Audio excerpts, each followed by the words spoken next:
Hello. അപ്പോൾ നമുക്കിന്ന് ഹോസ്പിറ്റലിൽ ചെക്കപ്പിന് പോകേണ്ട ദിവസമാണ് കേട്ടോ. ഇപ്പോൾ രാവിലെ പുട്ടായിരുന്നു ബ്രേക്ക്ഫാസ്റ്റ്. അങ്ങനെ പുട്ടും കറിയൊക്കെ കഴിച്ചിട്ട് റെഡിയായി ഫയലുമായിട്ട് ഇറങ്ങിയിട്ടുണ്ടായിരുന്നു.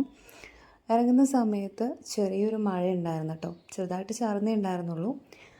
ഇവിടുന്ന് വലിയ ദൂരമല്ല ഹോസ്പിറ്റലിലേക്ക്. പക്ഷെ നമുക്ക് പോകുന്ന വഴി ആദ്യമേ തന്നെ ബാങ്കിൽ കയറേണ്ട ഒരു ആവശ്യം ഉണ്ടായിരുന്നു കേട്ടോ. എൻ്റെ അക്കൗണ്ട് 2 ദിവസമായിട്ട് ബ്ലോക്കാണ്. ട്രാൻസാക്ഷൻസ് ഒന്നും ചെയ്യാൻ പറ്റുന്നുണ്ടായിരുന്നില്ല. അപ്പോൾ നമ്മൾ അവിടെ പോയിട്ട് ഒരു റിക്വസ്റ്റ് ഫോമൊക്കെ കൊടുത്ത് അത് ശരിയായിട്ടായിരുന്നു അവിടുന്ന് ഇറങ്ങിയിട്ടുണ്ടായിരുന്നത്.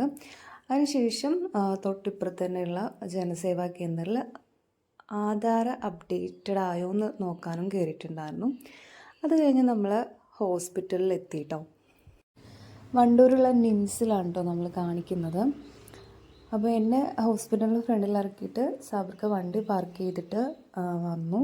അതിനുശേഷം ഞങ്ങൾ OP ടിക്കറ്റ് എടുത്തിട്ട് നേരെ പോയത് BPയും വെയിറ്റും ചെക്ക് ചെയ്യാനാണ്. അത് ചെക്ക് ചെയ്തിട്ട് ഡോക്ടറെ കൺസൾട്ട് ചെയ്യാൻ വേണ്ടി വെയിറ്റ് ചെയ്യുകയാണ്.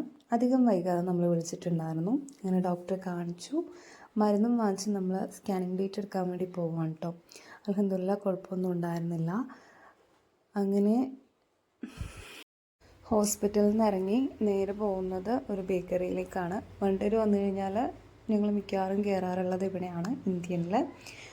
അങ്ങനെ ഞാൻ പിസ്ത ഷേക്കും സാബ്രിക്ക മുസമ്പിയും ആയിരുന്നു ഓർഡർ ചെയ്തിട്ടുണ്ടായിരുന്നത്. പിന്നെ ഒരു പപ്സും കഴിച്ച് അധികം വൈകാതെ ഞങ്ങൾ അവിടെ നിന്ന് ഇറങ്ങി. പിന്നെ പോകുന്ന വഴിക്ക് മീൻ വാങ്ങാനുണ്ടായിരുന്നു. അപ്പോൾ വാണിയമ്പലത്തു നിന്ന് സാബ്രിക്ക മീനും വാങ്ങിച്ചുകൊണ്ട് വന്നു. റിട്ടേൺ പോകുന്ന വഴിക്ക് മഴ അത്യാവശ്യം പെയ്യുന്നുണ്ടായിരുന്നു കേട്ടോ. പിന്നെ അധികം വൈകാതെ വീട്ടിലെത്തി. അപ്പോൾ ഇതൊക്കെയാണ് കേട്ടോ ഇന്നത്തെ വിശേഷങ്ങൾ.